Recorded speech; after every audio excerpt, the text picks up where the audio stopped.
ഹരേ കൃഷ്ണ. മഹാഭാരതത്തിൻ്റെ അടുത്ത ഭാഗത്തിലേക്ക് എല്ലാവർക്കും സ്വാഗതം.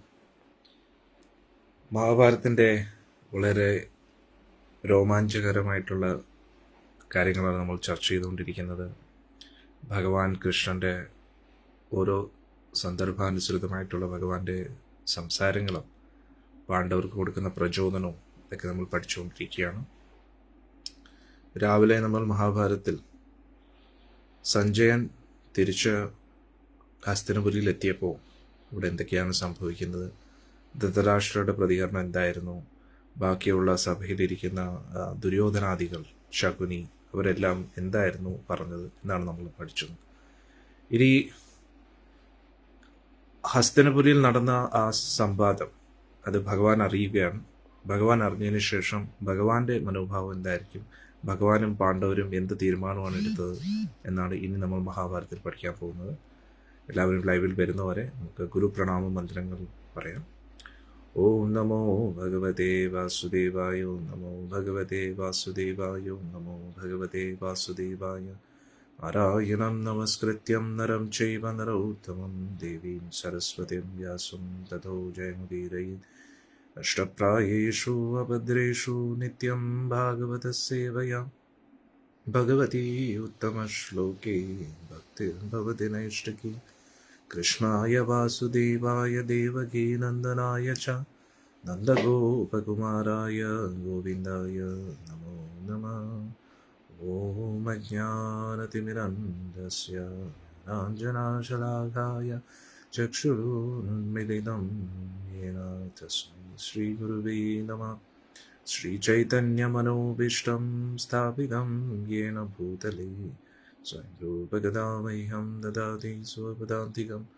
वन्देऽहं श्रीगुरुं श्रीयुतापदकमलं श्रीगुरुं वैष्णवांश्च श्रीरूपं साग्रजातं शरणरघुनाथान्वितं तं सजीवं साद्वैतं सावधूतं परिजनासहितं कृष्णचैतन्यदेवं श्रीराधा कृष्णपादान् सहगणललिता श्रीविशाखान्वितंश्च. नमो विष्णुपादाय कृष्णप्रेष्ठाय भूतले श्रीमते जयपताकस्वामिन्ति नामिने. नमाचार्यपादाय निताय कृपप्रदायिने गौरकथानाथाय नगरग्रामतारिणे. नमो विष्णुपादाय कृष्णप्रेष्ठाय भूतले श्रीमते भक्तिवेदान्तस्वामिनिति नामिने. नमस्ते सारस्वते देवे गौरवाणी प्रचारिणे निर्विशेषशून्यवादी पाश्चात्यदेशतारिणे. नमो विष्णुपादाय कृष्णप्रेष्ठाय भूतले श्रीमते भक्तिसिद्धान्तसरस्वती नामिने. श्रीवासवानुवी देवी देवताय कृपाब्धये कृष्णसम्बन्धविज्ञानदायिने प्रभवे नमः. माधुर्योज्ज्वलप्रेमाढ्या श्रीरूपानुगभक्तिदा श्रीगौरकरुणाशक्ति विग्रहाय नमोस्तुते. नमस्ते गौरवाणी श्रीमूर्ते दीनतारिणे रूपानुगविरदापसिद्धान्तद्वन्द्वहारिणे. नमो गौरकिशोराय साक्षात् वैराग्यमूर्तये विप्रलम्बरसाम्भोधे पादाम्बुजायुते नमः. नमो भक्तिविनोदाय सच्चिदानन्दनामिने गौरशक्तिस्वरूपाय रूपानुगवरायते. गौराविर्भावभूमेस्तं निर्दिष्टसज्जनप्रिया वैष्णवः सर्वभौमा श्रीजगन्नाथाय ते नमः. नमो महावदन्याय कृष्णप्रेमप्रदायते कृष्णाय कृष्णचैतन्य नामिने गौरद्विषे नमः. पञ्चतत्त्वात्मकं कृष्णं भक्तरूपस्वरूपकं भक्तावतारं भक्ताख्यं नमामि भक्तशक्तिकम्. वाञ्छाकल्पतरुभ्यश्च कृपा सिन्धुभ्येव च पतितानां पावनेभ्यो वैष्णवेभ्यो नमो नमः. हे कृष्णा करुणा सिन्धु दीनबन्धो जगत्पते गोपेश गोपिका कान्त राधाकान्त नमोऽस्तुते. जयदां सुरतो पङ्गोर्मम मन्दमतेर्गतिमत्सर्वस्य पादाम्भोजो राधा मदनमोहनो दिव्यत्वृन्दारण्यकल्पद्रुमद श्रीमद्रत्नागारसिंहासनस्थो श्रीमद्राधा श्रीलगोविन्ददेवो पृष्ठालभिर्सेव्यमानो स्मरामि. श्रीमन्दासुरसारण्डी वंशीवरत्तरस्थिता कर्षन् वेणुस्वनेर्गोपीनाथश्रीस्तुना. तप्तकाञ्चन गौराङ्गी राधे वृन्दावनेश्वरी वृषभानुसुते देवी प्रणमामि हरिप्रिये പ്രണമാമി ഹരിപ്രിയേ പ്രണമാമി ഹരിപ്രിയേ. എല്ലാവരും ഏറ്റുപറയുക. ജയ ശ്രീ കൃഷ്ണ ചൈതന്യ പ്രഭു നിത്യാനന്ദ ശ്രീ അദ്വൈത ഗദാധര ശ്രീവാസാദി ഗൗരഭക്തവൃന്ദ. ജയ ശ്രീ കൃഷ്ണ ചൈതന്യ പ്രഭു നിത്യാനന്ദ ശ്രീ അദ്വൈത ഗദാധര ശ്രീവാസാദി ഗൗരഭക്തവൃന്ദ. ഹരേ കൃഷ്ണ കൃഷ്ണ കൃഷ്ണ ഹരേ ഹരേ, ഹരേ രാമ രാമ രാമ ഹരേ ഹരേ. ഹരേ കൃഷ്ണ കൃഷ്ണ കൃഷ്ണ ഹരേ ഹരേ, ഹരേ രാമ രാമ രാമ ഹരേ ഹരേ. ഹരേ കൃഷ്ണ കൃഷ്ണ കൃഷ്ണ ഹരേ ഹരേ, ഹരേ രാമ രാമ രാമ ഹരേ ഹരേ. മൂകം കരോതി വാചാലം ഭംഗം ലങ്കായതേ ഗിരിം യത്കൃപാതമഹം വന്ദേ ശ്രീഗുരും ദീനതാരിണം പരമാനന്ദമാധവം ശ്രീചൈതന്യമീശ്വരം. ഹരി ഓം തത്സത്. ഹരേ കൃഷ്ണ. നമുക്ക് ചർച്ച തുടരാം.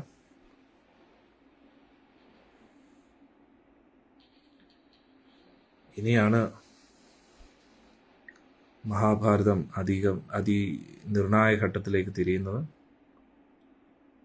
റെഡിയല്ലേ എല്ലാവരും? വിരാട് രാജ്യത്തിൽ പാണ്ഡവർക്ക് കൗരവരുടെ അഭിപ്രായം എന്താണെന്ന് ഉള്ള സന്ദേശം കിട്ടി. പാണ്ഡവർക്കായിട്ട് ഒരു മൺതരിയോ ഒരു നാണയം പോലും തരത്തില്ല എന്നാണ് പറഞ്ഞിരിക്കുന്നത്. അതായത് ഇന്ദ്രപ്രസ്ഥവും ഇല്ല, 5 ഗ്രാം പോട്ടെ, ഒരു മൺതരി പോലും തരത്തില്ല, ഒരു നാണയം പോലും തരത്തില്ല എന്നാണ് കൗരവർ പറയുന്നത്. ധൃതരാഷ്ട്രർ അവിടെ ശാന്തിക്ക് വേണ്ടി അഭ്യർത്ഥിച്ചുകൊണ്ടേയിരുന്നു. പക്ഷെ അതേ സമയത്ത് സ്വന്തം ആധിപത്യം വിടാനും അദ്ദേഹം തയ്യാറല്ലായിരുന്നു. ദുര്യോധൻ എപ്പോഴത്തെയും പോലെ ധാർഷ്ട്യത്തിലും അഹങ്കാരത്താലും സംസാരിക്കുമായിരുന്നു. യുധിഷ്ഠിരന് ഇത് കേട്ടിട്ട് വലിയ അത്ഭുതമൊന്നും തോന്നിയില്ല. ഇനി ആകെ ബാക്കിയുള്ള ഒരേ ഒരു സ്റ്റെപ്പ് എന്ന് പറഞ്ഞാൽ ഭഗവാൻ കൃഷ്ണൻ ഹസ്തിനപുരിയിലേക്ക് പോവുക എന്നതാണ്. ഭഗവാൻ അങ്ങനെയായിരുന്നല്ലോ പറഞ്ഞത്.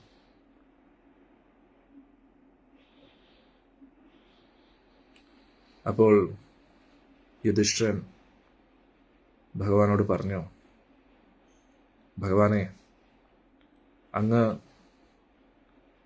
പോകാൻ സമയമായി എന്ന് പറയുകയാണ്.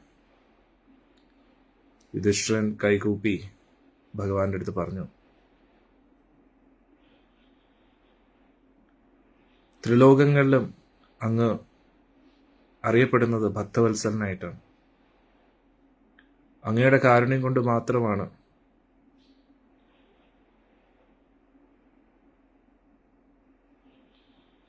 അങ്ങ് പറഞ്ഞത് പ്രകാരം തന്നെയാണ് കൗരവരിൽ നിന്നും നമ്മൾ നമ്മുടെ രാജ്യം തിരിച്ചു ചോദിച്ചത്. ഈ ഒരു ദുർഘടമായിട്ടുള്ള അവസ്ഥയിൽ ഇതിനെ മറികടക്കാൻ അങ്ങല്ലാതെ വേറെ ആരും നമുക്കില്ല. മാധവ, അങ്ങാണ് നമുക്ക് ഒരേ ഒരു ആശ്രയം. ഭഗവാൻ ആ സമയത്ത് സഭയിൽ തന്നെ ഒരു സ്വർണ്ണ സിംഹാസനത്തിൽ യുധിഷ്ഠിരന്റെ വളരെ അടുത്ത് തന്നെ ഇരിക്കുകയായിരുന്നു. ഒരുപാട് രത്നങ്ങൾ പതിപ്പിച്ച ഒരു സിംഹാസനത്തിൽ ഇരിക്കുകയായിരുന്നു. ഭഗവാന്റെ സുന്ദരമായ ചുരുണ്ട മുടികളൊക്കെ മുഖത്തിങ്ങനെ പാറിക്കിടക്കുകയായിരുന്നു. ഭഗവാൻ ചിരിക്കുകയും ചെയ്യുകയായിരുന്നു. ഭഗവാന്റെ കിരീടത്തിൽ വജ്രം കൊണ്ട് പതിപ്പിച്ച പല സുന്ദരമായിട്ടുള്ള കൊത്തുപണികളും ഉണ്ടായിരുന്നു. ആ വജ്രരത്നങ്ങളൊക്കെ ഭഗവാന്റെ കിരീടത്തിൽ നിന്ന് ഇങ്ങനെ തിളങ്ങിക്കൊണ്ടിരിക്കുകയാണ്. പിന്നെ ഭഗവാന്റെ കാതിലുണ്ടായിരുന്ന മകരകുണ്ടലങ്ങളും നന്നായി തിളങ്ങുകയായിരുന്നു. ഇത് കേട്ടുടൻ തന്നെ ഭഗവാൻ എഴുന്നേറ്റു. എന്നിട്ട് പറഞ്ഞു, അതായത് യുധിഷ്ഠിരനോട് പറഞ്ഞു, യുധിഷ്ഠിര, അങ്ങ് പറയുന്ന എന്തും ഞാൻ ചെയ്യാൻ തയ്യാറാണ്. ഞാൻ എന്താണ് ചെയ്യേണ്ടത്, എന്താണ് പറയേണ്ടത് എന്ന് പറഞ്ഞ് ഭഗവാൻ കൈകൂപ്പി ഇങ്ങനെ നിൽക്കുക. ഭഗവാന്റെ ഈ ഒരു പെരുമാറ്റം കണ്ടിട്ട് യുധിഷ്ഠിരൻ എന്താ പറയേണ്ടതെന്ന് അറിയത്തില്ല. യുധിഷ്ഠിരൻ ചിന്തിക്കുകയായിരുന്നു, ഞാനും എൻ്റെ സഹോദരങ്ങളും എന്ത് പുണ്യമാണ് ചെയ്തിരിക്കുന്നത്. സാക്ഷാൽ ഭഗവാൻ തന്നെ നമ്മുടെ ആശ്രയവും നമ്മുടെ ഏറ്റവും വലിയ സഹായത്തിനുമായിട്ട് ഭഗവാൻ നിൽക്കുകയാണ്.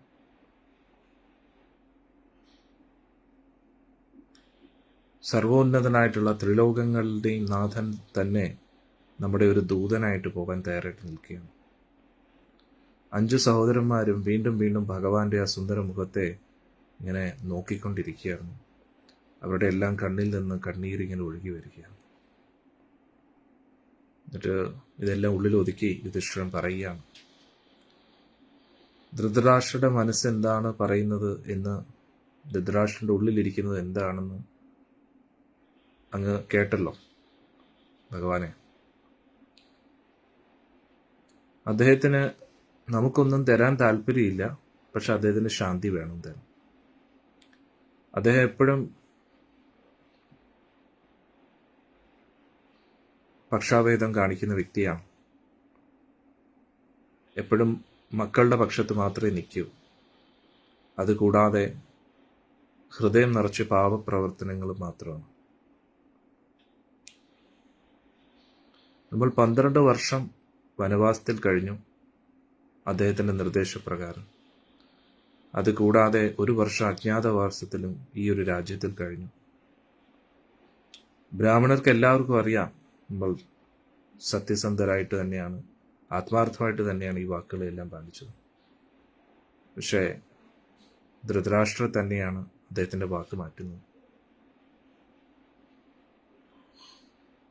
അദ്ദേഹത്തിൻ്റെ മകൻ്റെ വാക്ക് കേട്ട് വീണ്ടും ചതിക്കാനാണ് അവർ തയ്യാറായി നിൽക്കുന്നത്. അവർ നമുക്ക് 5 ഗ്രാമങ്ങൾ പോലും തരാൻ തയ്യാറല്ല. അവർ വിചാരിക്കുന്നു ഇതിൻ്റെ എല്ലാം അധികാരി അവകാശി അവർ തന്നെയാണ്. അവർക്കൊരു നാണവും ഇല്ല ഇങ്ങനെ സംസാരിക്കാനും വാക്ക് മാറ്റാനും.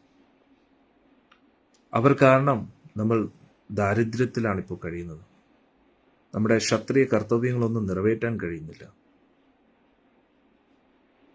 നമുക്ക് സമ്പത്ത് വേണം. ആ സമ്പത്തിലൂടെ മാത്രമേ ധർമ്മം നിലനിർത്താൻ കഴിയൂ. തപസ്യ ഭിക്ഷ എടുക്കുക എന്നത് ക്ഷത്രിയയുടെ കർത്തവ്യമല്ല കൃഷ്ണ. നമ്മൾ ഈ ലോകം ഭരിക്കേണ്ടവരല്ലേ. നമുക്ക് ഒരുപാട് ഖജനാവിൽ സമ്പത്ത് നിറയ്ക്കേണ്ടതായിട്ടുണ്ട്. ബ്രാഹ്മണരെയും പാവപ്പെട്ട ആവശ്യമുള്ള പാവപ്പെട്ടവർക്ക് അതിൻ്റെ അർഹിക്കുന്നവർക്ക് ആ ധനം അവരുടെ ഉപജീവനത്തിന് വേണ്ടി നൽകേണ്ടതായിട്ടുള്ള കർത്തവ്യം നമുക്കുണ്ട്. ഇത് ഇങ്ങനെയുള്ള ദാരിദ്ര്യ അവസ്ഥയിൽ ഇരിക്കുന്നതിനെക്കാട്ടി മരണം തന്നെയാണ് ഏറ്റവും ശ്രേഷ്ഠം എന്ന് യുധിഷ്ഠിരന്റെ വിഷമം പറയുക. യുധിഷ്ഠിരൻ ചുറ്റുമുള്ള സഹോദരങ്ങളെ നോക്കി. അവരെല്ലാം നിശബ്ദരായിട്ട് അതിനെ അംഗീകരിച്ചു. യുധിഷ്ഠിരൻ പറഞ്ഞു കഴിഞ്ഞാൽ ഓരോരോ ഗ്രാമങ്ങൾ വെച്ച് സ്വീകരിക്കാനും പാണ്ഡവർ തയ്യാറായിരുന്നു. പക്ഷേ ധൃതരാഷ്ട്രർ അവരെ പിച്ചക്കാരായിട്ട് തന്നെ കാണാനാണ് ആഗ്രഹിക്കുന്നത്.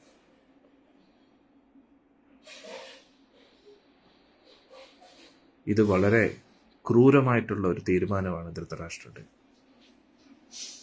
ഇത്രയും ശക്തരായിട്ടുള്ള ഒരു ക്ഷത്രിയൻ പിച്ചയെടുത്ത് ജീവിക്കുക എന്ന് പറഞ്ഞാൽ അത് അസഹനീയമായിട്ടുള്ളൊരു കാര്യമാണ്. അവരുടെ സ്വന്തം അവകാശപ്പെട്ട ആ രാജ്യത്തിന് പോലും അവർ അതിനു വേണ്ടി പോലും ഇത്രയും യാതനകൾ അനുഭവിക്കേണ്ടി വരുന്നത് വലിയ കഷ്ടമാണ്. യുധിഷ്ഠിരൻ പറഞ്ഞു, നമ്മുടെ സ്വന്തം ബന്ധുക്കളെ കൊന്നുകൊണ്ട് രാജ്യം കൈക്കലാക്കുക എന്ന് പറഞ്ഞാൽ വളരെ നീചപ്രവൃത്തിയാണ്. പക്ഷെ ഇപ്പോൾ അതല്ലാതെ വേറൊരു വഴിയില്ലാതെ ആയിരിക്കുകയാണ്. യുദ്ധത്തിന്റെ സമയമാകുമ്പോൾ യുദ്ധം ചെയ്യുക എന്നത് ക്ഷത്രിയന്റെ കർത്തവ്യമാണ്. പക്ഷെ യുദ്ധം എന്ന് പറഞ്ഞാൽ എല്ലാവർക്കും ദുരിതം തന്നെയാണ്. നമ്മൾ ജയിച്ചാലും നമുക്ക് എപ്പോഴും ദുഃഖം കാണും. കാരണം നമ്മുടെ ബന്ധുക്കളും സുഹൃത്തുക്കളും എല്ലാം മരിച്ചു എന്നുള്ളൊരു ദുഃഖം. നമ്മൾ തോറ്റാലും നമ്മുടെ അസ്തിത്വമേ ഇല്ലാതെയാകും. പക്ഷേ ഒരു രാജ്യം ഇല്ലാതെ ഇരിക്കുക എന്ന് പറഞ്ഞാൽ മരിക്കുന്നതിന് തുല്യം തന്നെയാണ്, മരണത്തിന് തുല്യം തന്നെയാണ്. അതുകൊണ്ട് ഞാൻ അങ്ങയോട് അഭ്യർത്ഥിക്കുകയാണ്, ധൃതരാഷ്ട്രരോട് ശാന്തമായിട്ട് അങ്ങ് പറയൂ, നമ്മുടെ രാജ്യം നമുക്ക് തിരിച്ചു നൽകാൻ. അദ്ദേഹം ഇതിന് തയ്യാറായില്ലെങ്കിൽ തീർച്ചയായിട്ടും യുദ്ധം തന്നെ വേണ്ടിവരും. അതിലൂടെ എത്ര ദുരിതം അനുഭവിക്കേണ്ടി വന്നാലും നമ്മളത് ചെയ്തേ പറ്റൂ.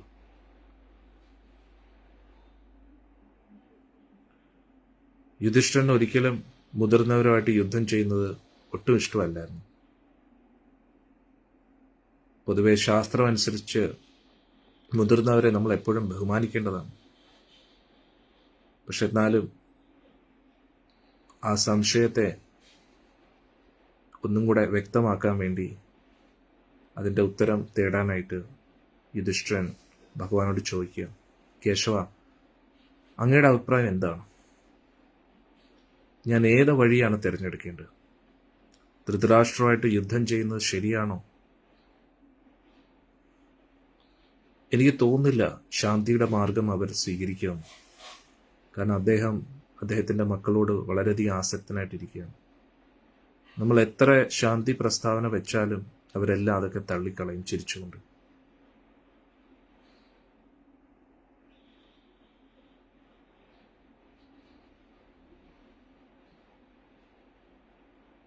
അപ്പോൾ ഭഗവാൻ കൃഷ്ണൻ പറഞ്ഞു, ധർമ്മരാജ്, യുദ്ധം ചെയ്യുകയോ ചെയ്യാതിരിക്കുകയോ എന്നത് അങ്ങയുടെ തീരുമാനമല്ല, അത് ധൃതരാഷ്ട്രൻ്റെതാണ്. നിങ്ങളുടെ രണ്ടുപേരുടെ നന്മയ്ക്കായിട്ട് ഞാൻ അവിടെ പോയി ശാന്തിക്ക് വേണ്ടി അഭ്യർത്ഥിക്കാം.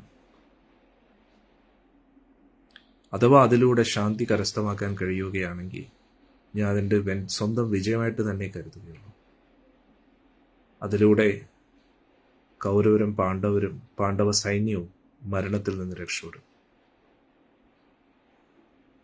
യുധിഷ്ഠിരൻ അപ്പോഴും സംശയത്തോടുകൂടി പറഞ്ഞു, ഞാൻ ഒരിക്കലും ആഗ്രഹിക്കുന്നില്ല അങ്ങ് കൗരവരെ കാണാൻ പോകണമെന്ന് കൃഷ്ണ. കാരണം അങ്ങ് എത്ര സൗഹൃദത്തിന്റെ ഭാഷയിൽ ദുര്യോധനോട് സംസാരിച്ചാലും അവൻ ഒരിക്കലും കേൾക്കാത്ത വ്യക്തിയാണ്. എനിക്ക് ഭയമുണ്ട് അങ്ങേ ഏതെങ്കിലും രീതിയിൽ അപമാനിക്കുമോ എന്ന്, അങ്ങേ ഏതെങ്കിലും രീതിയിൽ വേദനിപ്പിക്കാൻ നോക്കുമോ എന്ന്. അതുകൊണ്ട് അങ്ങേക്ക് എന്തെങ്കിലും ഒരു ദുരിതം വന്നു കഴിഞ്ഞാൽ ഇതിലൊക്കെ പിന്നെ എന്തർത്ഥമായിരിക്കും? ഇത് കേട്ടിട്ട് ഭഗവാൻ ചിരിച്ചു. ഭഗവാൻ പറഞ്ഞു, ദുര്യോധന്റെ ക്രൂരത എന്താണെന്ന് എനിക്ക് നന്നായിട്ട് അറിയാം. പക്ഷെ എന്നാലും ഞാൻ അതിനു വേണ്ടി പോവുകയാണെങ്കിൽ അവർക്ക് നമ്മളൊരു അവസരം കൊടുത്തു എന്നാകുമല്ലോ. അതുകൊണ്ട് ആർക്കും പറയാൻ കഴിയില്ല യുദ്ധം മാറ്റിവെക്കാൻ നമ്മൾ ഒരു തരത്തിലും പ്രവർത്തിച്ചില്ല എന്ന് ആരും പറയില്ലല്ലോ. അതുകൊണ്ട് എന്നെക്കുറിച്ച് നീ ഓർത്ത് ഭയപ്പെടേണ്ട. ഈ ഭൂമിയിലുള്ള എല്ലാ ക്ഷത്രിയരും എനിക്കെതിരെ നിന്നാലും അവർക്കാർക്കും എൻ്റെ മുമ്പിൽ പിടിച്ചു വയ്ക്കാൻ കഴിയില്ല.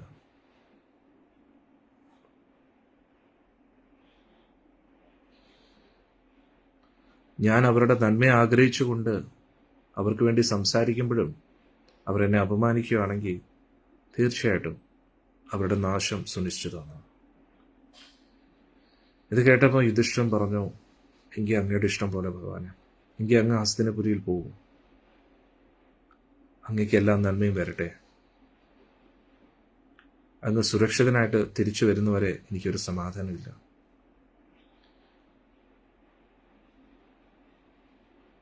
അങ്ങ് അർജുന്റെ എത്രയും വലിയ സുഹൃത്താണോ അതേപോലെ തന്നെ അങ്ങ് എൻ്റെയും കൂടെ സുഹൃത്താണ്. അതുകൊണ്ട് ഞാൻ പൂർണ്ണമായിട്ടും അങ്ങയുടെ സൗഹൃദത്തെയാണ് ആഗ്രഹിക്കുന്നത്, വേറൊന്നിനും എനിക്ക് താല്പര്യമില്ല. അങ്ങ് ദുര്യോധനോട് എങ്ങനെയെങ്കിലും ശാന്തിയുടെ മാർഗത്തിലേക്ക് വരാനായിട്ട് അഭ്യർത്ഥിക്കണം. നമ്മുടെ ധർമ്മം ത്യജിക്കേണ്ടി വന്നാലും നമ്മൾ അതിനും തയ്യാറാണ്. അവൻ 5 ഗ്രാമങ്ങൾ നൽകിയില്ലെങ്കിലും അതിൽ നിന്ന് ചെറുത് എന്തെങ്കിലും ഒരു ചെറിയൊരു രാജ്യത്തിന്റെ ഒരു ഭാഗം നൽകിയാലും മതി. ഇനി വീണ്ടും ചൂത് കളിക്കാൻ പറയുകയാണെങ്കിൽ അതിനും ഞാൻ തയ്യാറാണ്. ഏതെങ്കിലും രീതിയിൽ യുദ്ധം ഒഴിവാക്കാൻ പറ്റുമെങ്കിൽ അത് തന്നെയാണ് നല്ലത്. കാരണം യുധിഷ്ഠിരന്റെ വീണ്ടും ചൂതുകളിൽ എന്തുകൊണ്ട് പറയുന്നു? കാരണം ഇനി എന്തായാലും ചൂതുകളിൽ തോൽക്കത്തില്ല എന്ന് യുധിഷ്ഠിരൻ ഉറപ്പുണ്ട്. കാരണം ചൂതുകളിയുടെ എല്ലാ വശങ്ങളും വൃഷപർവ എന്ന് പറയുന്ന ഋഷിയിൽ നിന്ന് പഠിച്ചിരിക്കുന്നു. അന്നേരം 5 ഗ്രാമം കിട്ടിയില്ല എങ്കിലും ഏതെങ്കിലും ഒരു ഭാഗം കിട്ടിയാൽ മതി. കാരണം സ്വന്തം ബന്ധുക്കളുമായിട്ടുള്ള യുദ്ധം ഒഴിവാക്കാൻ ഏത് നിർദ്ദേശവും സ്വീകരിക്കാൻ യുധിഷ്ഠിരൻ തയ്യാറാണ്.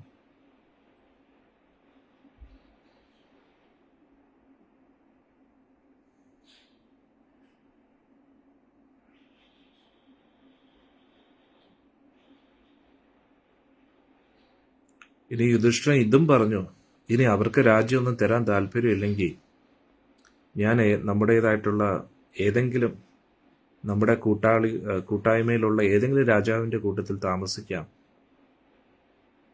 കാരണം ഭഗവാൻ കൃഷ്ണനും ദ്രുപദനും അവരുടെ രാജ്യത്തിൽ ഏതെങ്കിലും ഒരു ഭാഗം തരാനും അവർക്ക് മടിയില്ല എന്ന് യുധിഷ്ഠിരൻ അറിയായിരുന്നു. ആ രീതിയിൽ യുധിഷ്ഠിരൻ സംസാരിച്ചു. ഉടനെ ഭഗവാൻ കൃഷ്ണൻ കുറച്ച് ഗൗരവത്തിൽ പറഞ്ഞു, എനിക്ക് യുധിഷ്ഠിര, നിന്റെ ഉദ്ദേശശുദ്ധി എന്താണെന്നും ദുര്യോധന്റെ ഉദ്ദേശം എന്താണെന്നും വളരെ വ്യക്തമായിട്ട് അറിയാം. അങ്ങ് ഏത് വിധേയനെങ്കിലും ശാന്തി ആഗ്രഹിക്കുന്നു. പക്ഷെ എന്നാലും ഒരു ക്ഷത്രിയന്റെ കർത്തവ്യം ധർമ്മയുദ്ധം ചെയ്യണമെന്നാണ്. ഒരു ക്ഷത്രിയൻ ജയമോ അല്ലെങ്കിൽ മരണമോ ഇതിലേതെങ്കിലും ഒന്നായിരിക്കണം ആഗ്രഹിക്കുന്നത്. അതുകൊണ്ട് ഒരിക്കലും ഭിക്ഷ എടുത്ത് ജീവിക്കുക എന്നത് ക്ഷത്രിയന്റെ കർത്തവ്യമല്ല. അതുകൊണ്ട് സമയം വരുമ്പോൾ ക്ഷത്രിയന്റെ ശക്തി പ്രദർശിപ്പിക്കേണ്ടതാണ് ധർമ്മത്തെ നിലനിർത്താൻ വേണ്ടി. കാരണം ഭഗവാൻ അറിയായിരുന്നു, യുധിഷ്ഠിരൻ ഇത്രത്തോളം ധർമ്മിഷ്ഠനായി കഴിഞ്ഞാൽ ദുര്യോധൻ അതിൻ്റെ ദുരുപയോഗം ചെയ്യും.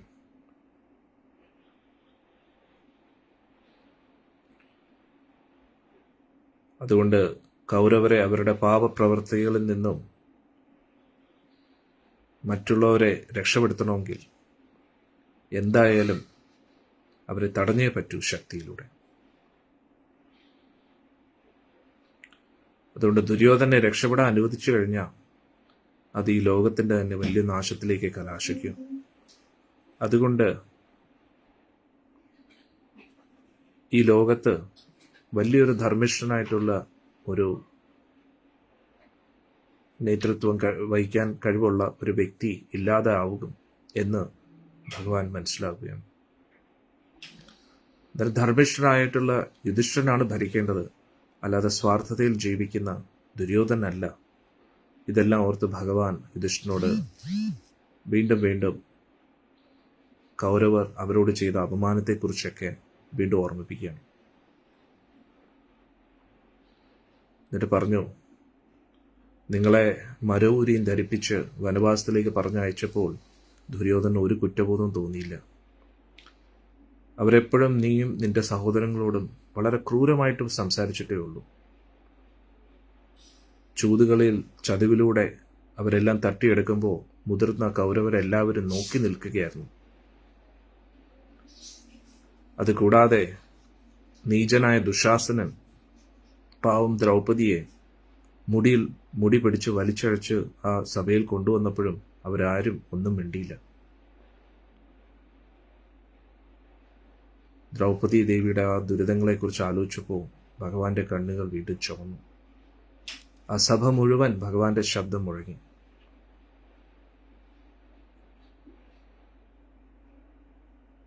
അവിടെ ഇരുന്ന എല്ലാ രാജാക്കന്മാരും കരഞ്ഞു. പല രീതിയിലും ദുര്യോധനെ തടയാൻ ശ്രമിച്ചു. പക്ഷെ എന്നിട്ടും ദുര്യോധൻ ഒന്നും മിണ്ടിയില്ല. ദുര്യോധൻ ആ നീചപ്രവൃത്തി ചെയ്തുകൊണ്ടേയിരുന്നു. ആ ഒറ്റ പ്രവൃത്തി കൊണ്ട് തന്നെ അവൻ മരണത്തിന് അർഹനാണ്. ആരെങ്കിലും അവനെ കൊല്ലേണ്ടത് തന്നെയാണ്, അങ്ങ് ചെയ്തില്ലെങ്കിൽ പോലും. ബ്രാഹ്മണരും ധർമ്മിഷ്ഠരായിട്ടുള്ള എല്ലാവരും ദുര്യോധനെതിരെയാണ്. അതുകൊണ്ട് അവൻ മരിച്ചതിന് തുല്യമാണിപ്പോൾ. ഭഗവാൻ ഇവിടെ പറയുന്നു, എങ്ങനെയാണോ ഒരു സർപ്പത്തെ കൊല്ലുന്നത് പാപമല്ല, അതേപോലെ ദുര്യോധനെ കൊല്ലുന്നതും ഒരു പാപമല്ല. ആരൊക്കെയാണോ ദുര്യോധനുമായിട്ട് യുദ്ധത്തിന് കൂട്ടുനിൽക്കുന്നത് അവരും മരിക്കേണ്ടവർ തന്നെയാണ്. ഭഗവാൻ പിന്നെ നിശബ്ദനായി. യുധിഷ്ഠിരൻ ആദ്യമായിട്ടാണ് ഭഗവാൻ ഇത്രയും ക്രുദ്ധാവസ്ഥയിൽ കണ്ടത്. ഭഗവാൻ വളരെ ദേഷ്യത്തോടുകൂടി സംസാരിക്കുകയാണ്. അന്നേരം യുധിഷ്ഠിരൻ ചിന്തിക്കുകയാണ്, ഭഗവാന് പോലെ ഇത്രയും ദേഷ്യമായിട്ടുണ്ടെങ്കിൽ കൗരവർക്ക് ഇനി രക്ഷയില്ല എന്ന് യുധിഷ്ഠിരൻ ചിന്തിക്കുകയാണ്. ഭഗവാന്റെ മുഖഭാവമൊക്കെ കണ്ടു കഴിഞ്ഞാൽ ഈ ലോകം മുഴുവൻ ഭസ്മമാക്കുന്ന അവസ്ഥയിലായിരുന്നു ഭഗവാന്റെ നോട്ടം. എന്നിട്ട് യുധിഷ്ഠിരൻ നോക്കുമ്പോൾ ഭഗവാൻ ദ്രൗപദിയെ നോക്കുന്നതായിട്ട് കണ്ടു. അന്നേരം ദ്രൗപദിയും ആ സമയത്ത് ദുശാസനന്റെ ആ ക്രൂര പ്രവൃത്തികളൊക്കെ ഓർക്കുകയായിരുന്നു. ആ സമയത്ത് ദ്രൗപദിയുടെ കണ്ണിൽ നിന്ന് കണ്ണീരൊഴുകിക്കൊണ്ടിരിക്കുകയാണ്. ദ്രൗപദി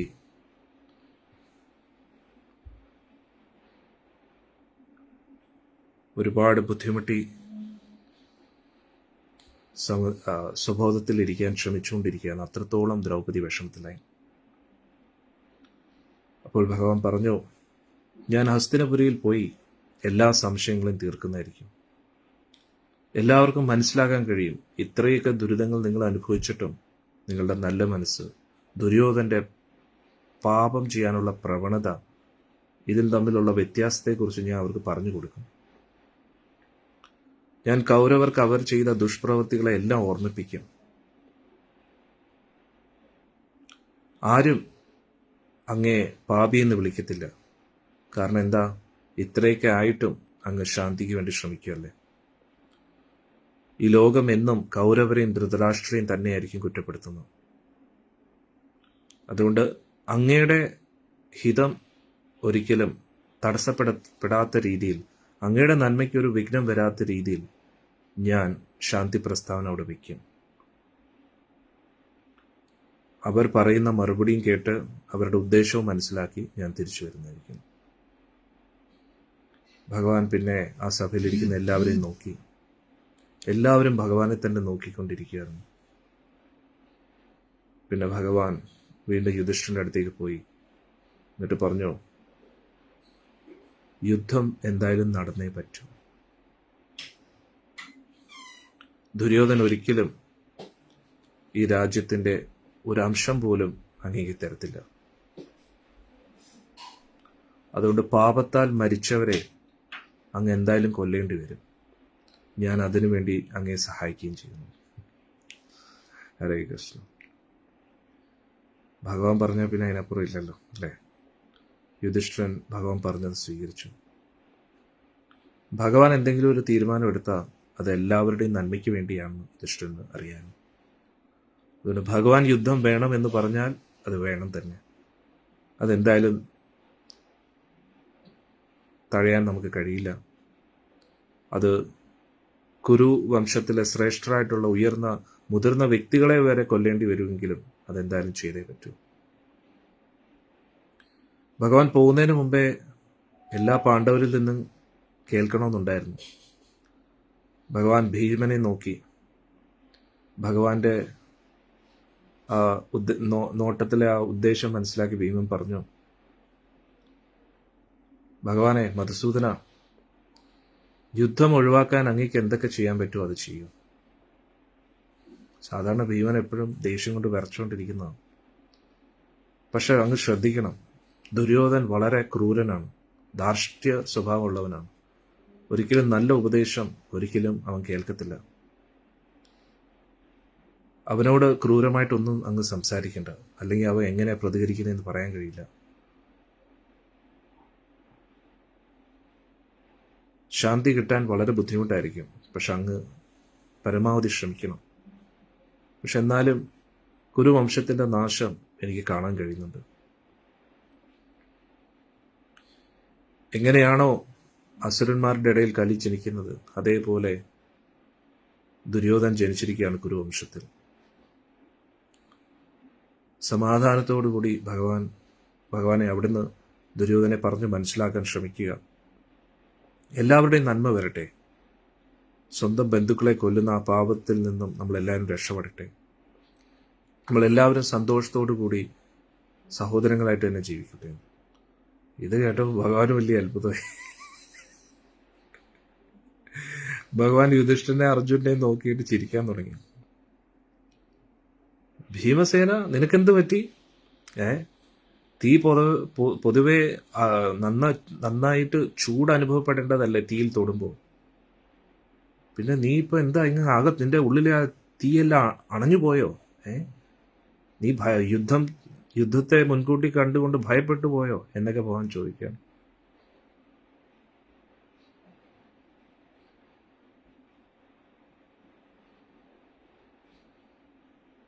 എന്നിട്ട് ഭഗവാൻ പറയുന്നു, നിന്റെ ഹൃദയം എന്താ ഇത്രയും പെട്ടെന്ന് മാറിപ്പോയത്? ഇത്രയും നാളും നീ യുദ്ധം എന്ന് പറഞ്ഞുകൊണ്ടിരുന്നതാണ്. എത്രയോ രാത്രികൾ നീ ഉറങ്ങാതെ ഈ ഒരു അവസരത്തിന് വേണ്ടി കാത്തു നിൽക്കുകയായിരുന്നു. നീ മിക്ക ദിവസങ്ങളിലും ഒറ്റയ്ക്ക് ഈ അന്ന് നടന്ന ആ ക്രൂര കൃത്യങ്ങളെ കുറിച്ച് ആലോചിച്ചുകൊണ്ടിരിക്കാറുണ്ടായിരുന്നു. ചില സമയത്ത് നീ അട്ടഹസിക്കാറുണ്ടായിരുന്നു, ചില സമയത്ത് നീ ഒറ്റയ്ക്ക് കരയാറുണ്ടായിരുന്നു. നീ എപ്പോഴും ഒറ്റയ്ക്ക് ഇരുന്ന് തലകുനിച്ച് കരയാറുണ്ടായിരുന്നു. ഇതെല്ലാം നിന്റെ ക്രോധമല്ലായിരുന്നോ? നീ ദുര്യോധനെ കൊല്ലാമെന്നുള്ള ഒരു പ്രതിജ്ഞ എടുത്തിരിക്കുന്നു, അവന്റെ സഹോദരങ്ങളെയൊക്കെ. നീ എന്താ പെട്ടെന്ന് ഇങ്ങനെ തണുത്തു പോയെന്ന് ചോദിച്ചു. എനിക്ക് തോന്നുന്നു യുദ്ധത്തെക്കുറിച്ച് കേട്ടിട്ട് നിന്റെ ഉള്ളിൽ ഭയം ജനിച്ചു കാണും. ചുറ്റും നിനക്ക് പല ദുർനിമിത്തങ്ങളും കാണാൻ കഴിയുന്നുണ്ടായിരിക്കും. അതുകൊണ്ട് നീ ഭയപ്പെട്ട് യുദ്ധം വേണ്ടാന്ന് തീരുമാനിക്കുകയാണ് അല്ലേ? നീ ഒരു ആണും പെണ്ണും കെട്ടവനായി പോയി അല്ലേ? നിന്റെ ഉള്ളിലുള്ള ആണത്വം എല്ലാം പോയി അല്ലേ? പൊതുവെ ആണുങ്ങൾ അങ്ങനെയാണ്, വാചോടി മാത്രമേ ഉള്ളൂ. കാര്യത്തോട് വരുമ്പോൾ അവരുടെ വീര്യവും ശൗര്യവും ഒന്നും കാണത്തില്ല. അതുകൊണ്ട് ഈ ഒരു അവസ്ഥയിൽ കാണുമ്പോൾ എനിക്ക് വലിയ അത്ഭുതം തോന്നുന്നു. നീയാണ് നിന്റെ സഹോദരങ്ങൾക്ക് ധൈര്യം കൊടുക്കേണ്ടത്. നീയെ ഇങ്ങനെ ദുഃഖത്തിൽ ആണ്ടുപോയി കഴിഞ്ഞാൽ നിന്റെ വംശത്തിന്റെ കാര്യം എന്തായിരിക്കും? നീ ക്ഷത്രിയനാണ്. നിന്റെ കൈക്കരുത്ത് കാണിച്ചിട്ടാണ് നീ ഈ ലോകത്തിൽ സാമ്രാജ്യം സ്ഥാപിക്കേണ്ടത്. നിന്റെ ഈ ദുർബല ഹൃദയം കണ്ടിട്ട് ഭീമ, എനിക്ക് വലിയ വിഷമം തോന്നുന്നു. ഇത് കേട്ട ഉടൻ തന്നെ ഭീമൻ ചാടി എഴുന്നേറ്റു. ഭഗവാനെ, ഒരിക്കലും അങ്ങനെ വിചാരിക്കരുത്. എനിക്ക് യുദ്ധം എന്ന് പറഞ്ഞാൽ ഏറ്റവും ഇഷ്ടമുള്ള ഒരു കാര്യമാണ്. അത് അങ്ങേക്ക് നന്നായിട്ട് അറിയാമല്ലോ.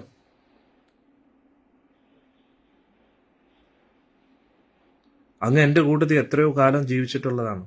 നമ്മളെല്ലാവരും ഒന്നിച്ചിരുന്നതാണ്. അങ്ങ് എന്നെ നന്നായിട്ട് അറിയാവുന്ന ആളല്ലേ. അതുകൊണ്ട് എൻ്റെ കുറ്റം അങ്ങ് കണ്ടുപിടിക്കാതെ. ഞാൻ ഭീമസേനാണ്. എന്നെ അറിയാത്ത ആൾ മാത്രമേ ഇങ്ങനെ സംസാരിക്കുകയുള്ളൂ. ഒരിക്കലും ഞാൻ പ്രശംസ ആഗ്രഹിക്കുന്ന വ്യക്തിയല്ല. പക്ഷെ എന്നാലും അങ്ങയെ സമാധാനിപ്പിക്കാൻ വേണ്ടി ഞാൻ എൻ്റെ ശക്തികളെ കുറിച്ചൊന്ന് പറഞ്ഞോട്ടെ എന്ന് തോന്നി. എന്നിട്ട് കൈ ഉയർത്തി ആനയുടെ വലിയ തുമ്പിക്കൈ പോലെ ഉള്ള 2 കൈകൾ ഉയർത്തിയിട്ട് പറഞ്ഞു, ഈ ഒരു കൈയുടെ ഉള്ളിൽ ആരെങ്കിലും പെട്ടുപോയി കഴിഞ്ഞാൽ അവർക്ക് രക്ഷപ്പെടാൻ കഴിയുമോ ഭഗവാനെ? ആ വ്യക്തിയെ രക്ഷിക്കാൻ സാക്ഷാൽ ദേവേന്ദ്രനുണ്ട്, സമുദ്രദേവനുണ്ടെങ്കിലും സാക്ഷാൽ ഹിമവാൻ വരെ ആ വ്യക്തിയെ സംരക്ഷിക്കാൻ വന്നാലും അവനെ ആർക്കെങ്കിലും രക്ഷപ്പെടുത്താൻ കഴിയുമോ?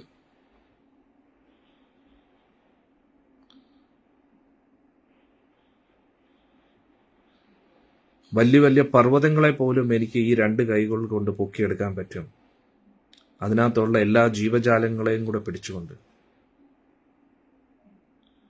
പാണ്ഡവർക്കെതിരെ നിൽക്കുന്ന എല്ലാവരെയും ഞാൻ ചവിട്ടി ചതയ്ക്കുന്നതായിരിക്കുന്നു. അച്യുത, അങ്ങക്ക് എന്നെ യഥാർത്ഥത്തിൽ അറിയത്തില്ല. യുദ്ധം വരുമ്പോൾ ഞാൻ കാണിച്ചു തരാം ഞാൻ ആരാണ്. അങ്ങയുടെ ആ വാക്കുകൾ എന്നെ നന്നായിട്ട് വേദനിപ്പിച്ചിരിക്കുന്നു. എൻ്റെ ശക്തികൾ ഞാൻ പറയുന്നതിനും അപ്പുറത്താണ്. സമയമാകുമ്പോൾ വലിയ വലിയ ആനകളെയും കുതിരകളെയും രഥങ്ങളെയും യോദ്ധാക്കൾ ഉൾപ്പെടെ ഞാൻ ചവിട്ടി ചതയ്ക്കുന്നതായിട്ട് അങ്ങേക്ക് കാണാൻ കഴിയും. ത്രിലോകങ്ങളിലുള്ള എല്ലാവരും എനിക്കെതിരെ വന്നാലും എനിക്ക് ആരെയും ഭയമില്ല. പക്ഷേ ആ ഭരതവംശത്തെ നിലനിർത്താനും അവരോടുള്ള കാരുണ്യം കൊണ്ട് മാത്രമാണ് ഞാൻ ഇതൊക്കെ സംസാരിച്ചത്. ഭഗവാൻ ചെറുതായിട്ട് ചിരിച്ചു. എന്നിട്ട് പറഞ്ഞു, ഭീമ, നിന്റെ ഇപ്പോഴത്തെ ഉദ്ദേശം എന്താണെന്ന് അറിയാൻ വേണ്ടി മാത്രമാണ് ഞാൻ ഇത് സംസാരിച്ചത്. നിന്നോടുള്ള സ്നേഹം കൊണ്ട് തന്നെയാണ്. അല്ല, ഞാൻ നിന്റെ കുറ്റം കണ്ടുപിടിക്കാൻ ശ്രമിക്കുകയല്ലായിരുന്നു. എനിക്ക് നന്നായിട്ട് അറിയാം നിന്റെ കഴിവുകൾ എന്തൊക്കെയാണ്. എനിക്കറിയാം നീ പറഞ്ഞതിനും അപ്പുറത്ത് നിനക്ക് കഴിവുണ്ടെന്ന്. പിന്നെ നിന്റെ ഉള്ളിലുള്ള ആ ഒരു ഉദ്ദേശശുദ്ധി എനിക്കറിയാം, നിന്റെ ശക്തി അറിയാം. ഞാനിത് പറഞ്ഞത് നിന്നെ പ്രോത്സാഹിപ്പിക്കാനും നിന്റെ ഉള്ളിൽ ഉറച്ച തീരുമാനത്തിനെ ഇനിയും ഉറപ്പിക്കാൻ വേണ്ടിയാണ്. കാരണം നമുക്ക് ഇനി അധികം സമയമില്ല. നമുക്ക് നമ്മുടെ ശക്തി പ്രദർശിപ്പിക്കാൻ സമയമായിക്കൊണ്ടിരിക്കുന്നു. അതുകൊണ്ട് വിധിക്ക് വേണ്ടി നമുക്ക് കാത്തു നിൽക്കാൻ കഴിയില്ല. നമ്മൾ പ്രവർത്തിച്ചേ പറ്റൂ. ആസക്തിയില്ലാതെ യുദ്ധം ചെയ്യേണ്ടതായിട്ട് വരും. അല്ലാതെ മിണ്ടാതിരിക്കുന്നവർക്ക് ഈ ലോകത്തിൽ ഒന്നും കിട്ടത്തില്ല. അജ്ഞാനത്താലോ ഭയത്താലോ ആരെങ്കിലും മിണ്ടാതിരിക്കുകയാണെങ്കിൽ അവർക്കൊരിക്കലും വിജയം കരസ്ഥമാക്കാൻ കഴിയില്ല. ഭഗവാൻ അർജുനന്റെ നേരെ തിരിഞ്ഞു. ധനഞ്ജയ, നിന്റെ അഭിപ്രായം എന്താ? ഞാൻ നാളെ അതിരാവിലെ തന്നെ ഹസ്തിനപുരിയിലേക്ക് തിരിക്കുന്നതായിരിക്കും. നിനക്ക് എന്തെങ്കിലും പറയാനുണ്ടോ? അർജുനൻ ഈ നടന്ന ചർച്ചകളിലെല്ലാം കേട്ടുകൊണ്ടിരിക്കുകയായിരുന്നു. അർജുനൻ ചുറ്റും എല്ലാം നോക്കി. എല്ലാവരും അർജുനെ തന്നെ നോക്കിക്കൊണ്ടിരിക്കുകയായിരുന്നു. ജനാർദ്ദന, യുധിഷ്ഠിര മഹാരാജ് പറയേണ്ടതെല്ലാം പറഞ്ഞു കഴിഞ്ഞു.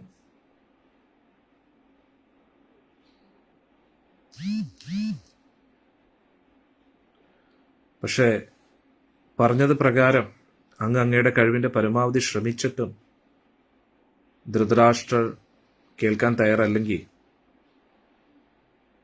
യുദ്ധം തന്നെയാണ് ഏറ്റവും ഉത്തമ മാർഗം.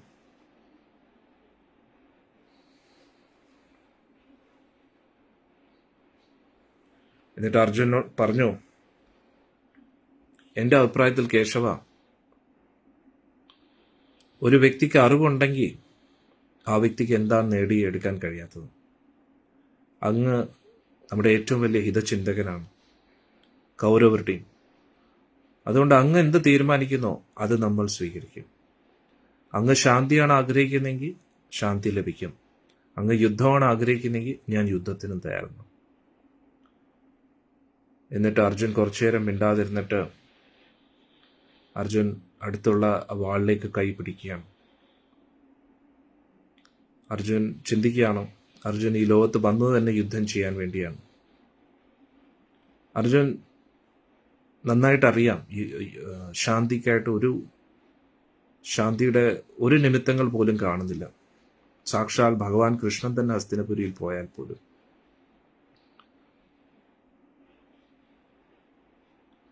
ഭഗവാൻ ഒരിക്കലും ആരെയും അവരുടെ ആഗ്രഹങ്ങൾക്ക് വിരുദ്ധമായിട്ട് പ്രവർത്തിക്കാൻ നിർബന്ധിച്ചിട്ടില്ല. ഭഗവാൻ എപ്പോഴും യുക്തിപരമായിട്ടുള്ള പല പല പ്രസ്താവനകളും വയ്ക്കും. പക്ഷേ അവസാനം ആ വ്യക്തിയാണ് തീരുമാനിക്കേണ്ടത് എന്താണ് ചെയ്യേണ്ടതെന്ന്. ഇതേപോലെ തന്നെ ഭഗവാന്റെ സ്ഥിരം നയപ്രകാരം തന്നെ ഭഗവാൻ പല പല പ്രസ്താവനകൾ ധൃതരാഷ്ട്രയുടെയും ദുര്യോധന്റെയും മുമ്പിൽ വയ്ക്കും. പക്ഷെ ധൃതരാഷ്ട്രം ദുര്യോധനുമാണ് അടുത്ത തീരുമാനമെടുക്കേണ്ടത്. പക്ഷെ ഇതുവരെയുള്ള നടപടി അനുസരിച്ച് അവർ ഒരിക്കലും ശാന്തി സ്വീകരിക്കുമെന്ന് തോന്നുന്നില്ല. അവരുടെ സ്വഭാവം വെച്ച് മിക്കവാറും ഭഗവാനെ അപമാനിച്ചു വിടുന്ന ലക്ഷണങ്ങളാണ് അർജുനന് കാണാൻ കഴിയുന്നത്.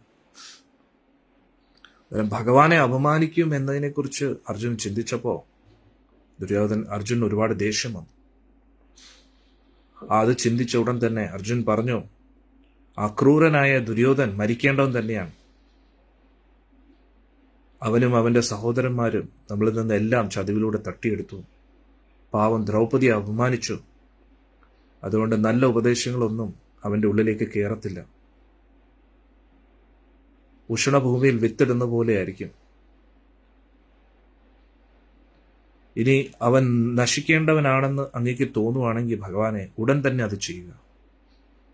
അതിനെക്കുറിച്ച് വീണ്ടും ചിന്തിക്കേണ്ട ആവശ്യം പോലും ഇല്ല. യുദ്ധം തന്നെ നടക്കട്ടെ, മരണം വന്നാലും കുഴപ്പമില്ലെന്ന്. ഭഗവാൻ ചെറുതായിട്ടൊന്ന് തല കുലുക്കി സമ്മതിച്ചു. എന്നിട്ട് ഭഗവാൻ പറഞ്ഞു, അർജുന, നീ പറഞ്ഞതുപോലെ തന്നെയാണ്. ശാന്തിയും യുദ്ധവും രണ്ടും എൻ്റെ കയ്യിൽ തന്നെയാണ്. പക്ഷെ ഞാൻ രണ്ടും ഒരിക്കലും നിർബന്ധിക്കത്തില്ല. കാരണം എല്ലാവർക്കും അവരവരുടേതായിട്ടുള്ള തീരുമാനം എടുക്കാനുള്ള സ്വാതന്ത്ര്യം കൊടുത്തിട്ടുണ്ട്. കാരണം അവരവർ എടുക്കുന്ന തീരുമാനങ്ങൾക്കനുസരിച്ചുള്ള കർമ്മഫലങ്ങൾ അവരവർ സ്വീകരിക്കേണ്ടതാണ്. ആസക്തിയാൽ അന്ധനായിക്കൊണ്ട് വ്യക്തികൾ അവരുടെ പരിണാമ ഫലങ്ങളെക്കുറിച്ചൊന്നും ചിന്തിക്കുന്നില്ല. പക്ഷേ ഈ പ്രകൃതി അവരെ ആ ഫലത്തിലേക്ക് നയിച്ചുകൊണ്ടിരിക്കുകയാണ്. ഈ പ്രകൃതിയെ നിയന്ത്രിക്കുന്ന ആളാണ് സംസാരിക്കുന്നത്. അതുകൊണ്ട് യുധിഷ്ഠിരൻ പറഞ്ഞ കാര്യം അതേപടി ഞാൻ കൗരവരുടെ മുമ്പിൽ അവതരിപ്പിക്കുന്നതായിരിക്കും. നീ പറയുന്ന പോലെ അർജുന, യുധിഷ്ഠിരൻ എല്ലാം പറഞ്ഞിട്ടുണ്ട്, പറയേണ്ടതെല്ലാം. ദുര്യോധന്റെ ആ സ്വഭാവം വെച്ച് അവ ഒരിക്കലും എന്റെ ഉപദേശം സ്വീകരിക്കുമെന്ന് എനിക്ക് തോന്നുന്നില്ല. ആ രാജ്യത്തിലെ ചെറിയൊരു ഭാഗം പോലും നൽകാൻ അവൻ തയ്യാറാകത്തില്ല. അതുകൊണ്ട് എന്തായാലും യുദ്ധം വേണ്ടി വരും. ഭീഭത്സു എന്ന് അർജുന്റെ പേരാണ്. അതായത് അർജുനെ നേരിടാൻ എല്ലാവർക്കും വലിയ ഭയമായിരിക്കും. അതാണ് ഭീഭത്സുവിന്റെ പേര്, അർത്ഥം. യുദ്ധത്തിൽ അർജുൻ നിൽക്കുമ്പോൾ എല്ലാവർക്കും ഭയം ജനിപ്പിക്കും. അതാണ് ഭീഭത്സു എന്ന പേര്.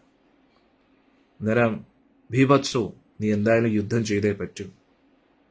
അതുകൊണ്ട് നീ എന്തായാലും നിന്റെ മനസ്സ് യുദ്ധത്തിലേക്ക് ഉറപ്പിക്കൂ. നീ നിന്റെ മനസ്സ് യുദ്ധത്തിൽ കേന്ദ്രീകരിച്ചാൽ എതിരാളികൾക്ക് പിന്നെ ഒന്നും ചെയ്യാൻ കഴിയില്ല. പിന്നെ ഞാൻ എൻ്റെ ഭാഗത്തുനിന്ന് ധർമ്മരാജനായ യുധിഷ്ഠിരന്റെ നന്മ മാത്രമേ ആഗ്രഹിക്കുന്നുള്ളൂ. അതുകൊണ്ട് ധർമ്മരാജൻ യുധിഷ്ഠിരൻ പറയുന്ന എന്താണോ അത് ഞാൻ സ്വീകരിക്കും.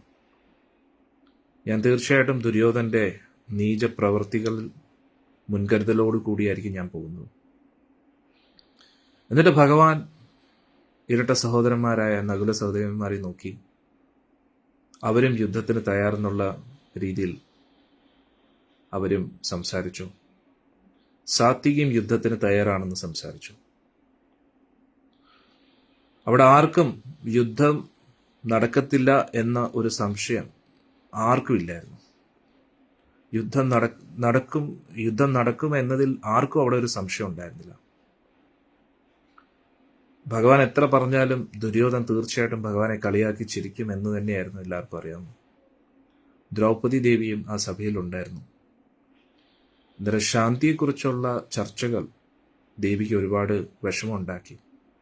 കാരണം 13 വർഷങ്ങളായി ദേവി അനുഭവിച്ച ആ അപമാനത്തെക്കുറിച്ച് ദേവി ആലോചിച്ചുകൊണ്ടിരിക്കുകയാണ്. ദേവി ആഗ്രഹിച്ചിരുന്നു യുദ്ധം എത്രയും പെട്ടെന്ന് തുടങ്ങണം.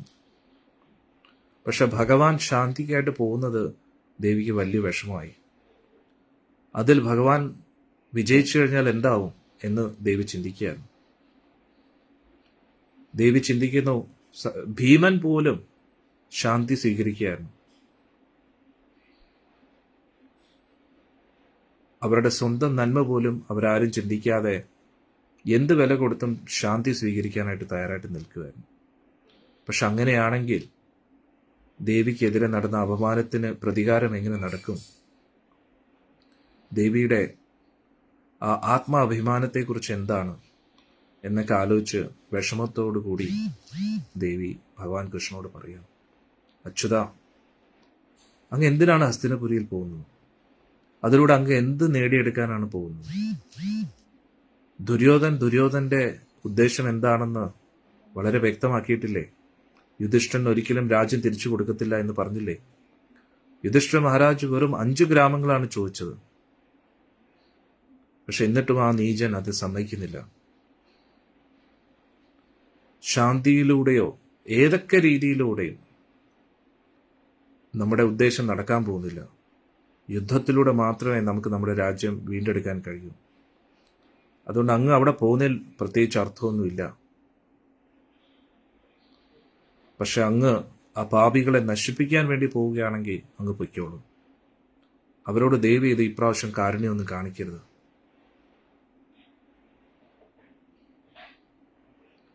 അതുകൊണ്ട്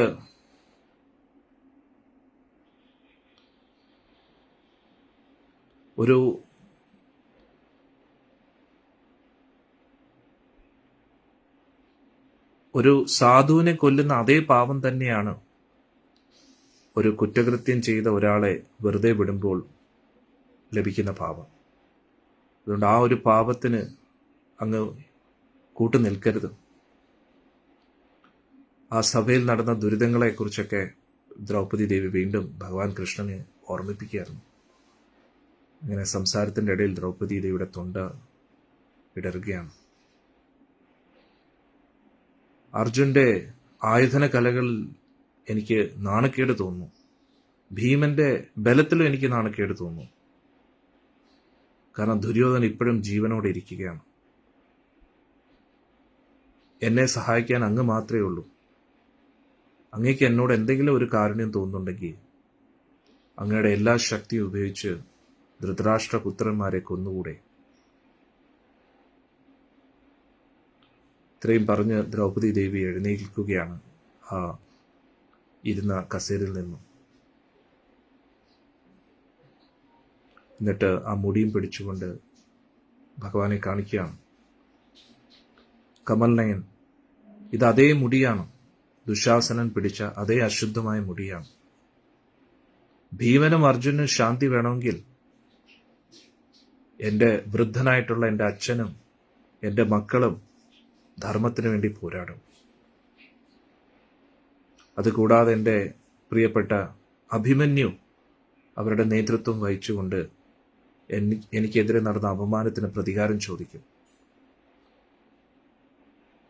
ദുശാസന്റെ കൈ അവന്റെ ശരീരത്തിൽ നിന്നും പിഴുതെടുക്കണം. അതല്ലാതെ എനിക്ക് ശാന്തി ഒരിക്കലും ലഭിക്കത്തില്ല. 13 വർഷങ്ങളായിട്ട് എൻ്റെ മനസ്സ് പ്രതികാരത്തിന് വേണ്ടി ദാഹിച്ചുകൊണ്ടിരിക്കുകയാണ്. പക്ഷെ ഭീമന്റെ ഈ ശാന്തിയെക്കുറിച്ചുള്ള ആഗ്രഹങ്ങൾ എന്നെ ഒരുപാട് വേദനിപ്പിക്കുന്നു. ഇത്രയും പറഞ്ഞതിന് ശേഷം ദ്രൗപദി ദേവി സംസാരിക്കുന്നു നിർത്തി. തുടർച്ചയായിട്ട് പാവം ദേവി കരഞ്ഞുകൊണ്ടിരിക്കുകയാണ്. ചൂട് കണ്ണീര് ദേവിയുടെ കണ്ണിൽ നിന്ന് ഇങ്ങനെ ഒഴുകിക്കൊണ്ടേയിരിക്കുകയാണ്. ദേവി മുഖം മറച്ചു. ഭഗവാൻ കൃഷ്ണൻ ദേവിയെ ആശ്വസിപ്പിച്ചു. പാഞ്ചാലി, നീ വിഷമിക്കണ്ട. നീ ഇപ്പോൾ എങ്ങനെ കരയുന്നോ അതേപോലെ കൗരവരുടെ എല്ലാ പത്നിമാരും കരയേണ്ടി വരും. നീ ആരോടാണോ ഇത്രയും ക്രോധത്താൽ ഇരിക്കുന്നത് അവരെല്ലാം നശിച്ചു കഴിഞ്ഞിരിക്കുന്നു. അവരും അവരുടെ അനുയായികളെല്ലാം നാശത്തിലേക്ക് പോയിക്കൊണ്ടിരിക്കുകയാണ്. അത് ദേവന്മാർ നിശ്ചയിച്ച കാര്യമാണ്. ഭീമൻ, അർജുനൻ, നകുല സഹദേവന്മാർ, യുധിഷ്ഠിരൻ, ഞാൻ ഉൾപ്പെടെ അവരെ എല്ലാവരെയും കൊല്ലും.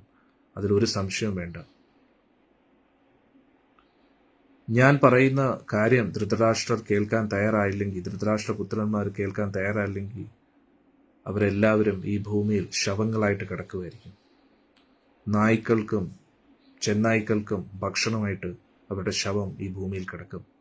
അതുകൊണ്ട് ദ്രൗപദി ഇനി ഒട്ടും കരയരുത്. അധികം താമസിക്കാതെ യുധിഷ്ഠിരൻ മറ്റു പാണ്ഡുപുത്രന്മാരും ഈ രാജ്യത്തിന്റെ, ഈ ലോകത്തിന്റെ മുഴുവൻ ചക്രവർത്തിയായിട്ട് ഈ ലോകം ഭരിക്കുന്നത് നീ കാണുന്നതായിരിക്കും. നിന്റെ ശത്രുക്കളെല്ലാം ഭൂമിയിൽ മരിച്ചു വീഴുന്നതായിട്ട് നീ കാണുന്നു. ഇത് കേട്ടുടനെ ദ്രൗപദിക്ക് ആശ്വാസമായി. ഇതിൽ കൂടുതൽ ഇനി ഒന്നും പറയാനില്ല. അപ്പോഴേക്കും വൈകുന്നേരമായി. യുധിഷ്ഠിരൻ സഭയെ പിരിച്ചുവിട്ടു. പിറ്റേ ദിവസം അതിരാവിലെ തന്നെ ഭഗവാൻ ശാന്തി ദൂതനായിട്ട് പോവുകയാണ്. ഭഗവാൻ എഴുന്നേറ്റ് യുധിഷ്ഠിരന് മുമ്പിൽ നമസ്കരിച്ചു. ഭഗവാൻ അവിടുന്ന് പോവുകയാണ്. പാണ്ഡവരും പുറകെ പോയി. എല്ലാവരും അവരവരുടെ സ്ഥലങ്ങളിലേക്ക് പോയി. എന്നിട്ട് ഭഗവാന്റെ വാക്കുകളെക്കുറിച്ച് തന്നെ എല്ലാവരും ചിന്തിച്ചുകൊണ്ടിരിക്കുകയാണ്. അങ്ങനെ ഈ അധ്യായം അവസാനിക്കുകയാണ്. ഇന്ന് വൈകുന്നേരത്ത് 6 മണിക്ക് ഏറ്റവും പ്രധാനപ്പെട്ട ആ രംഗം വരികയാണ്.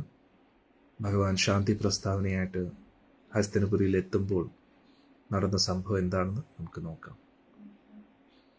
ഹരേ കൃഷ്ണ. ഇനി വൈകുന്നേരത്ത് നമുക്ക് 6 മണിക്ക് കാണാം. എല്ലാവർക്കും ഭഗവാന്റെ അനുഗ്രഹം ലഭിക്കട്ടെ എന്ന് പ്രാർത്ഥിക്കുന്നു.